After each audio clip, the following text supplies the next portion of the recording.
Welcome to the Sharkpreneur podcast with Kevin Harrington and Seth Greene. Kevin Harrington is the inventor of the infomercial, one of the original sharks from the hit TV show Shark Tank, and has generated over $5 billion in TV and digital direct response sales. Seth Greene is the world's first trusted authority on cutting-edge direct response marketing, a best-selling author, and the only 3-time Marketer of the Year nominee. On the podcast, Kevin and Seth interview Sharkpreneurs who share straight talk on what it takes to explode your business.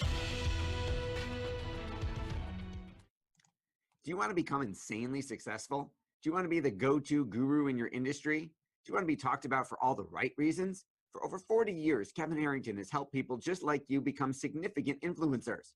Now he's broken the process down in the Key Person of Influence Roadmap, and it's yours for free.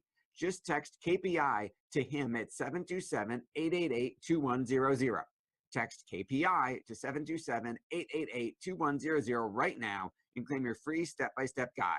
Text KPI to 727-888-2100 to get the recognition you deserve and experience the success as the go-to voice everyone listens to in your industry today. Welcome to the Sharkpreneur Show. This is your co-host, Seth Greene. Today, I am joined with Carroll from the Action Advertising Agency. Casey, thanks so much for joining us. Thank you for having me. Appreciate it. It is our pleasure. Now, before we tell folks the really cool stuff that you are up to now in your agency, let's go back in time a little bit and talk about how you get started. Absolutely. Yeah. So the funny thing is, I've, like most other entrepreneurs, I've been through multiple different businesses now at this point. And I went through a phase where I was trying to be a real estate flipper. That didn't pan out. I tried, flipping cars from Japan at one point. That didn't pan out. And the funny thing is, at one point, I actually was in 2 different businesses at the same time, none of which were really businesses that I thought were a good fit for me. And I kind of had to just basically start from scratch at 31 and decided to go all in on Facebook advertising. And it's probably the best decision I made, but had it not been for a lot of that other stuff I went through before, I would have probably never went down this path in the first place. Okay, let's go back 1 second, because you, in between the sandwich, you said flipping houses, which I'm sure everybody here all of our listeners know what that means. Then you said some other stuff. In the middle, it sounded like you said flipping cars in Japan. From Japan, yeah. So back when I was just graduating from college, I was obsessed with these cars from Japan, right-hand drive. You can't really get them legally in the United States. But I was looking at loopholes in which you can actually import cars and parts. And then, as long as you're actually putting the car back together as if it's like, building it from scratch kind of a scenario, then you can actually title it as a kit car.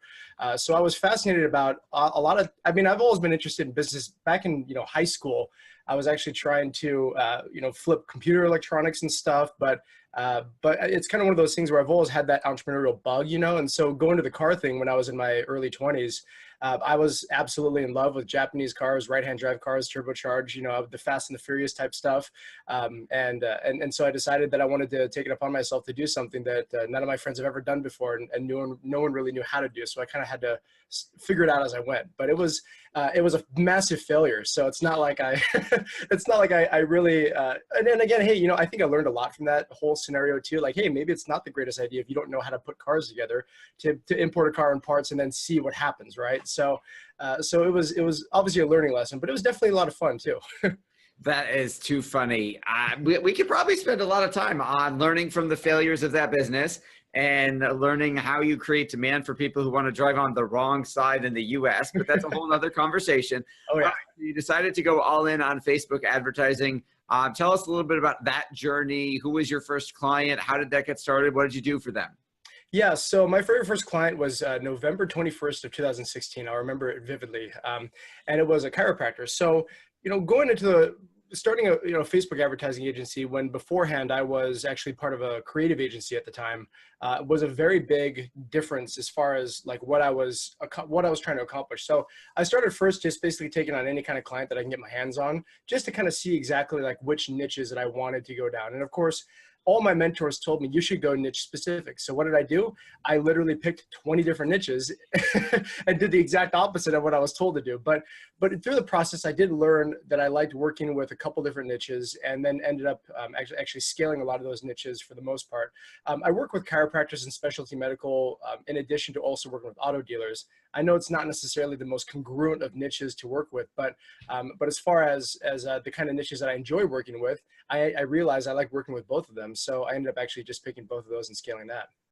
Yeah, so I mean, I could see chiropractic, dental, med spa all kind of going together because they're professional practices, and then obviously the auto is completely different. So talk a little bit about what you're doing for those professional practices, because that is more of our client base than the car dealers. Perfect. Talk a little bit about what you're doing for the chiros, the dentists, the med spas, and kind of what you do for them and how that works. Yeah, absolutely. So here's the thing, a lot of Facebook advertising agencies kind of believe that they are a lead generation business, in which all they do is they generate quote unquote new leads for chiropractic offices or dental offices. What I've learned along the way though, after losing a bunch of clients in the very beginning, was that if you provide just leads to chiropractors, dentists, or med spas, then you're going to be out of a client pretty soon. Because the reality is there's two parts of the reason why a new patient, either comes into a chiropractic office or a dental office, et cetera. And it's really more focused around actually having a very good and strong sales process or conversion process in addition to having traffic. So a lot of times and my business is specifically geared towards not only producing traffic for these sorts of businesses, but also working through a lot of their problems in their business. So for example, what I mean by that is, if you got a chiropractic office where the majority of your clients and patients are coming from referrals, then it becomes kind of a problematic element, because when you bring on, a new lead that walks in, you're going to be expecting that they're going to sell and close the same way that a referral would. So I work with, doctors on refining these processes, eliminating no-call, no-shows, or at least getting close towards eliminating no-call, no-shows, improving their average, number of visits per week, improving their monthly collections, but also doing so in a way that is a systematic approach so that they can actually handle more scale if they wanted to. And so for me, the one thing that I really care about the most is how many actual new paying patients are you bringing on? How much is your collections actually raising by? I don't care about the number of leads or the cost per lead, because that's not really a good metric to focus on, considering the fact that leads don't necessarily pay your bills. It's actual money in the bank patients that do. So I don't care about necessarily as much about leads, and that's kind of where I differ from a lot of other agencies like myself. Yeah, absolutely. That is very, very different, and probably resonates much better with the professional practice owner, because it's more about the actual literal bottom line numbers in their pocket, as opposed to a vanity metric that they may not necessarily see in their wallet. So love that. So obviously you've have extensive experience in the area over the last couple of years. What are you seeing some of the biggest mistakes that, let's say, an orthodontist or a dentist is making that you guys help them fix? So a lot of times, I will say, as far as the attraction of new patients, oftentimes the offer that you run with in the very first step is probably the most important thing. So there's a lot of doctors that I have a lot of pushback with, even with our orthodontists, about saying, hey, rather than incentivizing a person to come buy, Invisalign or 6-month smiles or whatever from you, rather than incentivizing the purchase, incentivize the experience, because the sale has to come after the experience. The goal is to drive traffic into the office, not necessarily to drive a transaction via a coupon or something like that. So it's really been, I think, with a mindset shift on what you're actually trying to accomplish here. It's you can't sell people unless they actually are sitting in your chair, in your office. So the focus is always to change the structure of those offers into incentivizing that experience. So what I mean by that is, for example, like, with a orthodontist campaign, it might be free exam with a $500 off, or free consultation scenario with maybe up to $500 off any sort of Invisalign or 6-month smiles purchase. So the focus there in the beginning is to obviously have the exam/consultation, and then also if they walk in and they choose to move forward, then you actually can use that $500 coupon towards the discount of the purchase. But a lot of the biggest mistakes that I tend to see is that a lot of the focus is saying, hey, $500 off Invisalign, click here to claim. Well, that means that someone has to commit to purchasing, rather than saying, hey, I don't know if I actually want to buy from you. I don't know if I walk into your office, if I'm going to like what I see, if I'm going to have a good experience, I'm going to feel like you're truly going to take care of me as your patient. So you have to always take a step back and really think of things from the bigger picture. Like, would you rather download a coupon where you have to buy, and obviously Invisalign is not cheap, right?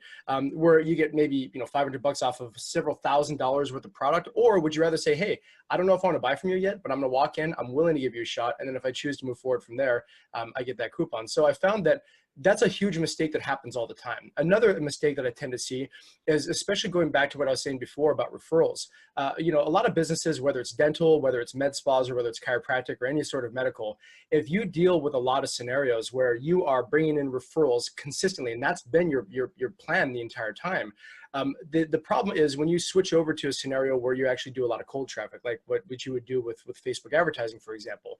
And there is a massive incongruency between referrals and also cold traffic, realistically. And so if your sales process is exactly the same, you're going to say the lead quality is terrible. These people coming from Facebook are not good patients, blah, blah, blah. You're going to blame the lead quality, when the reality is, the scenario is you have to focus on selling differently to different types of audiences. And so having a one-size-fits-all sales approach doesn't work. And then that's where, you know, that's another big mistake. But on top of that too, you know, not having good processes for eliminating no-call, no-shows. There's a lot of reasons why. I wrote a LinkedIn article about why no-call, no-shows happen, and how to improve those sort of numbers. Not having a system in place to try to systematically, you know, ask for referrals after the process, or even just checking in and seeing, hey, for people that I haven't touched in a long time, am I building a database that I can touch with afterwards, that I can follow up with these individuals, because the fortune is really in the follow-up. So these are all a list of, I probably have a lot more, you know, things that I see that it could be improved upon, but those are kind of the biggest mistakes I tend to see consistently.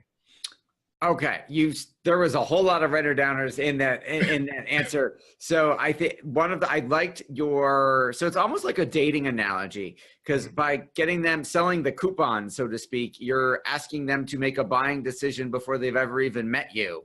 Yes. When if you had just met someone if you had just seen a pretty girl's picture on Facebook, you wouldn't immediately ask her to go home with you, right? Right. Or it's like saying, hey, look, I'm going to go to the hottest girl in the bar and ask her if she wants to marry me. Well, that's a commitment. I mean, so getting people to commit to something before they realize it, do they like you? Do they trust you? If they like you and they trust you, then you can ask for a commitment. But if they don't know you and they don't like you, asking them to make a financial commitment to you is exactly like going to the hottest girl in the bar and asking them to marry you, you know? And so because of all those scenarios, you really have to kind of take a step back and say, look, would I do that? You have to ask yourself the question. If I was in my personal ideal client's shoes or you know, patient shoes, and I saw something like that, is that really something that I would actually want to move forward with? And most of the time, people have a hard time trying to put themselves in their ideal client's shoes. And as a result, you know, what they end up doing is creating ineffective advertising, because they want to go straight towards marriage versus let's date first. Absolutely. I think the example of the path to human intimacy might, you know, have some very, very strong applications in marketing intimacy as well. Yes. Obviously, you've come a long way in a very short period of time. What do you like best about what you do? So for me, I hear stories all the time. Like, for example, you know, my very first, you know, chiropractic client, his monthly collections have tripled ever since him and I started working together 2.5 years ago. And what it's done is it produces more jobs in the community. You know, when you have a purpose-driven business where your goal is to help others make more money or help others serve more people or be able to spread the word of their message in a way that you can do at a much larger scale, to me, that really gets me super excited about knowing that there really truly is a massive impact, considering like with chiropractors, because most of my clients are chiropractors. In those scenarios, if I can avoid someone from needing to do or you know, wanting to do like a back surgery, for example, or if I can keep someone off of opiates, you know, and not needing to be on painkillers consistently. You know, one of my types of doctors is a neuropathy doctor, and knowing that, you know, we can get people off of gabapentin is phenomenal. And I've got a type 2 diabetes doctor where there's, you know, people who have diabetes shave 10 years off their life, and it can cost $80,000 over the course of the rest of their life for having type 2 diabetes. And there is, you know, for many different patients, of course, not everyone, but there are programs where we can actually bring type 2 diabetes in remission. And so knowing full well that not only am I helping my clients, but I'm also helping my clients serve a much larger percentage of their population that they wouldn't have otherwise, by, you know, not needing people to die 10 years earlier, not needing people to spend $80,000, not needing to be on gabapentin for the rest of your life, you know, wanting to feel like you want to cut off your hands and feet, etc. Or even if it's as simple as someone just having the confidence of a straight smile, and knowing that I had something to do with that end transaction. To me, yeah, making the world a better place through the business that I run. And what I really love about that is I know full well that that's actually happening through the feedback that I'm getting from my clients.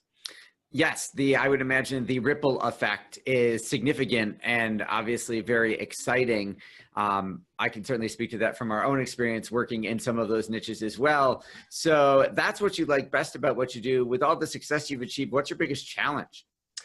I think one of my biggest challenges for the longest time was systems and process. So I'm really great personally at creating campaigns that convert through analyzing large sets of data to determine what's the truth, what's the signal and the noise, and being able to capitalize on that and helping my clients do that. But for producing, as far as the product's concerned, I'm great. I'm not necessarily the greatest entrepreneur to the point where I can scale my business exponentially, because to me, it's my mindset's more so on making sure I have the best product possible, not necessarily, maybe having 80% of a great viable product, but on top of that, being able to scale and build systems. So that's the next thing I'm trying to tackle right now. Of course, I also am very, very cautious about taking on the right kinds of clients too. So, I learned that the hard way, that look, I'm not for everyone. And my goal here is not necessarily to sell everyone. For me, I go back to that dating analogy where it's like, look, I don't have to commit to marrying, or taking on certain clients. I'd rather date first. Let's have a couple of conversations first. I want to know more information about your goals, et cetera. And to really kind of filter through to make sure that there is that right fit before we move forward, because I could be a great partner if I'm picking the right kind of client. But if I'm not, then it can be an absolute nightmare for myself and also for them. And it's just not a good fit, right? So those are probably the biggest challenges really, is always making sure I consistently find the right clients. And every once in a while, I still make a mistake here and there. But also on top of that too, making sure that I can grow systems, process, scale, and start building a much larger team around myself, because I do have an employee and also a couple of contractors. But that's kind of the biggest challenges, or the things that I'm not the most great at. Understood. I think obviously we've all got strengths and weaknesses in marketing. And if you're in marketing, you probably got into it because you love the marketing side first. And then you only discover later that you actually have to learn how to run a business too. So I resemble that remark significantly. Thank you. I've got the scars to prove it. So we all do.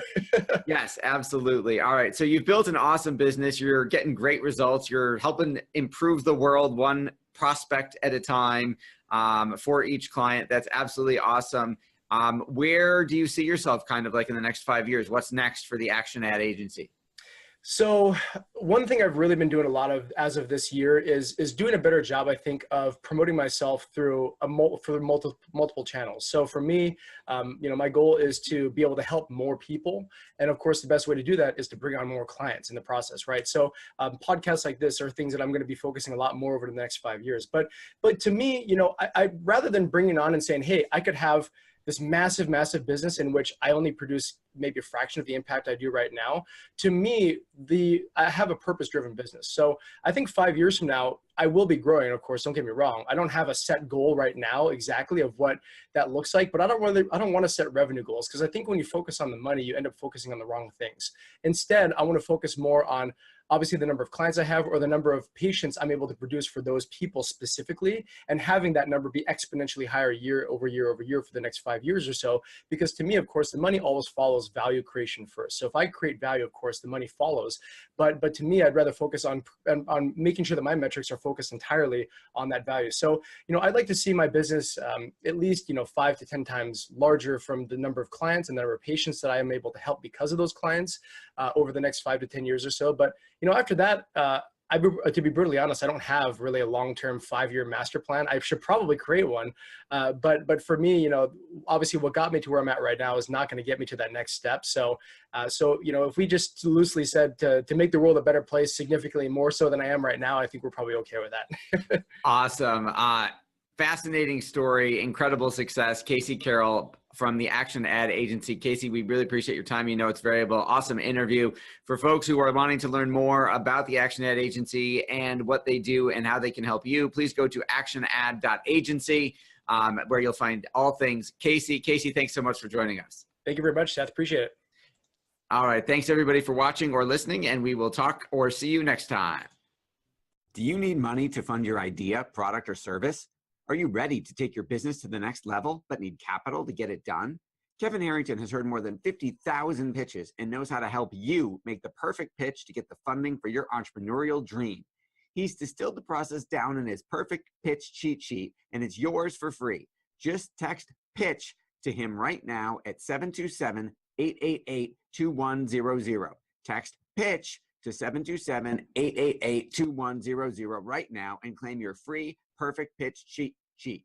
Text PITCH to 727-888-2100 to start funding your dream today. This show has been produced by Market Domination, LLC. To discover how you can have your own show completely done for you and turn it into a real published book and become the authority in your marketplace, go to www.marketdominationllc.com/podcast offer.